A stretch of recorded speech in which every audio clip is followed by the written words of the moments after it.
Update. Am I the a-hole for refusing to sing at my brother's wedding? Original post. My brother, 33 male, will be getting married in the fall. The two of us are fairly close, more so in the past few years, which is to say that he is not ignorant about past events in my life. Recently, I, 28 male, got invited to dinner by him and his fiancée. The two were very obviously buttering me up to ask me something the whole time before my brother finally told me. So, fiancé and I have been talking, and we'd really love it if you sang our first dance song, just the one song. I know you don't really sing anymore, but I dug up some old videos of you singing, and she loves your voice just as much as I do. This could be your wedding present to us. For background, I used to sing all the time. I formed a band with a bunch of my friends in high school, and we were very minorly successful. We had a YouTube channel with a few hundred subscribers, and there were a handful of people that had their own recordings that were posted to their own pages. In this band was my best friend since second grade, Mason. Unfortunately, when we were 17, Mason took his own life. Additionally, I was the one who found him. The band dissolved almost immediately, and our YouTube channel and all our own videos were taken down. Since then, I have never sung. Singing without Mason felt wrong, so I didn't. Not in the shower, no karaoke sessions, not at church. Never. My brother knew all of this, but I wasn't sure if his fiancée did. So I started off with, "Sorry, I'll have to refuse. You know I don't sing anymore," in the interest of not totally ruining dinner. My brother was annoyed as heck at this. "Come on, it's for my wedding, it's just one song. I'm not asking for much here," and so forth. I continued to politely refuse, and left soon after.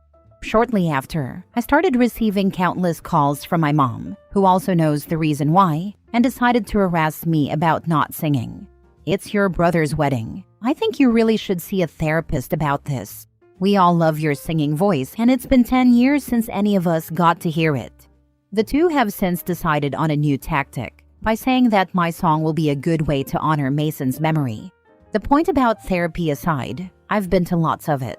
I'm at peace with my decision to stop singing. Am I the a-hole for refusing? It's clearly important to them. Now for some comments before reading the updates. Not the a-hole. Your mom and brother should see a therapist. As usual, wedding planning turns some people into monsters. Telling him to see a therapist so that maybe he could resume doing something that brought him joy? Great idea. Doing so because you want something from him? Horrible idea. It's your voice and your choice. Your brother, mother, and more than likely your brother's fiancé know why you no longer sing. Just because it's a wedding doesn't mean you must revisit your trauma. Not the a-hole. Edit. Okay, y'all, this is overwhelming. Let me throw a few things in. 1. I don't know if my future sister-in-law is aware of the full situation or not.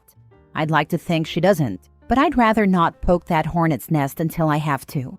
2. Yes, I have been to therapy. Singing is something I did with Mason, well before we started a full band. It very much feels like a part of my life that belongs in the past.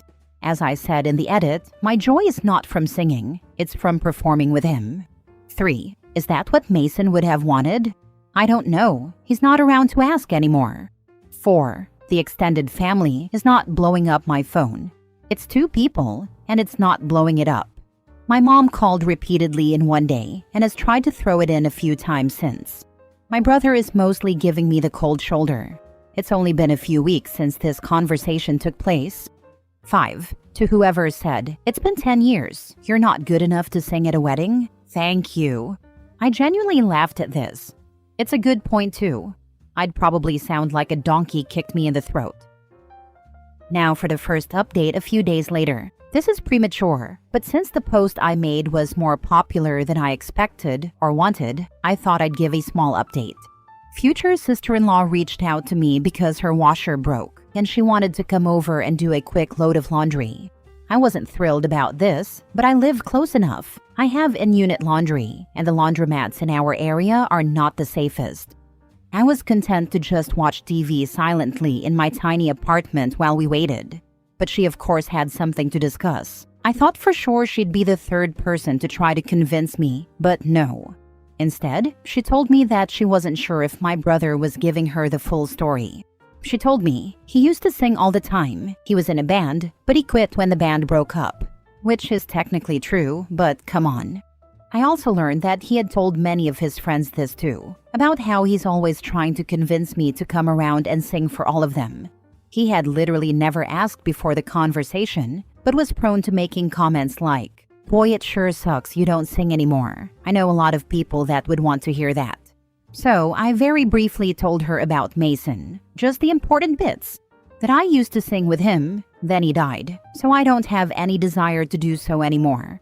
She didn't say anything for a while, but I saw her face go through about a dozen different emotions, and I'm pretty sure she settled on anger. Before she left, she just told me that she's going to tell my brother to get someone else to sing. I got the distinct feeling that it's not going to be a pleasant conversation. So that's it so far. All quiet. Fingers crossed. Go future sister-in-law. At least you have somebody in your corner. And sorry for your loss. Points to her for being able to pick up on this can't possibly be the full story and calmly going to the source. She's too good for her future husband. Your brother is a jerk. I hope she chews his butt out. At least now she understands. And hopefully going forward, she'll have your back and correct him when he says this crap to other people. Second update a month later. I cannot believe that this is still a thing, much less one that people are interested in. Lucky me though, because the overwhelming support I received here convinced me to do some things I definitely wouldn't have done otherwise. New things happen pretty quickly, but I held off on a new post because my last one was premature. Some things people predicted happened, other things did not. Let's get this out of the way up front. The wedding is still on. The wedding will always still be on. This was never in doubt. I think a lot of commenters vastly overestimated my importance. After talking with future sister-in-law, I did not hear anything from my brother, at least initially. I did eventually get a short text from her, just saying that I shouldn't worry about the wedding anymore and they'll find someone else. My mom was another story. She called me repeatedly since I ignored her first few calls, and when I finally picked up, she was about 2 steps below screaming into the phone about how I interfered in your brother's relationship and made things so much harder for them. And do you know how upset he is right now? It's time to put grudges aside and make amends. It was not an especially long conversation. I feel it is important to provide some context for my mom. I've seen some comments about how she has clear favoritism for my brother. Strictly speaking, I'm not sure that's true. Over the years, she said or did some things to my brother that have, at several points, caused him to go no contact with her. Some of these I fully understood. Others created some questions. As a result, my mom tends to overcompensate when it comes to him because I think she's terrified of getting cut off again. I did a lot of self-reflection over the next few days about my relationships with my family members and decided it was time to have a very honest conversation with my brother. I even booked a bonus therapy session specifically to prepare myself for this conversation. I called him up and asked him point blank if, knowing I will absolutely not be singing for him, he still wanted me to attend. He didn't answer for a bit, but eventually he said yes. I remembered a bunch of comments that said he may still try to pull something at his reception anyway, using public pressure and announcing me as the singer. While I personally didn't find that to be especially likely, my brother is a big planner and scheduler. I realized I no longer trusted him like I used to and said as much, and that I will only be attending the ceremony, not the reception. He had a minor freak out over this. Are you freaking kidding me? But then said it was whatever, and that I needed to come up with a concrete excuse for my absence so that BS doesn't overshadow everything. Fine, whatever, and that I could no longer be his groomsman since that would leave an empty chair at the head table. We hung up shortly after. We have not spoken again since. Something that hasn't come up before. We both have 2 other brothers, 35 and 26. Neither lives in the same area as us. My younger brother lives on the other side of the country, and we don't talk especially frequently. So I don't know what, if anything, they had heard about the situation previously. Well, because he kicked one of his brothers out of the wedding party, he decided to replace the other two as well because it wouldn't look right to have just 2 out of 3 of his brothers as groomsmen, so instead opted for 0 out of 3. Eldest brother got kind of bratty about it. He included all 3 of his brothers in his wedding party when he got married and is mainly mad about the non-reciprocation, but never asked for nor received the full story on our feud. I don't especially enjoy talking to him, so if he wants to blame me for getting booted from the wedding party, that's fine. My younger brother, on the other hand, made it his personal mission to extract every single detail possible from all parties. He called me up to get my side, and then decided he was going to join me in skipping the reception. He has decided to start brainstorming an excuse for the both of us. Honestly, I think he was looking for an excuse not to go anyway. He despises family functions. At this point, I am praying for no more updates. This is just freaking absurd. The wedding cannot come soon enough. Next story. Am I the a-hole for not giving my brother money for rent after my mom shamed me for prioritizing my own family? I, 28 female, have 2 kids, 3 and 7, and a husband, 30 male. We're doing our best to stay on top of things financially, but it's hard. We both work full-time, and we're saving for the future, paying off debt, and just trying to make sure our kids have everything they need. The last few years have been a struggle, but we're getting there. A few hours ago, my brother, in his mid-20s, called me and asked me to lend him $4,500 for his rent because he's behind on payments. He's been struggling financially for a while now because of poor spending habits, and now he's in danger of being evicted. He said his life would fall apart if I didn't help. I told him I couldn't. We're not in a position to throw around that kind of money, especially since I have my own family to take care of. Plus, he's been asking for help like this for years, and I just don't think it's right to keep bailing him out. Later, my mom called me and really laid into me. She said I was being selfish and that family comes first. She told me I could always rebuild my savings later and that I should help my brother because he's in a crisis. She even said, "Don't you want to show your kids what family is supposed to be? That's the kind of example you should be setting." She accused me of choosing my own family over him and said I needed to grow up and be there for your brother when he needs you. Now she doesn't speak to me but is telling other relatives that I'm heartless and unsupportive.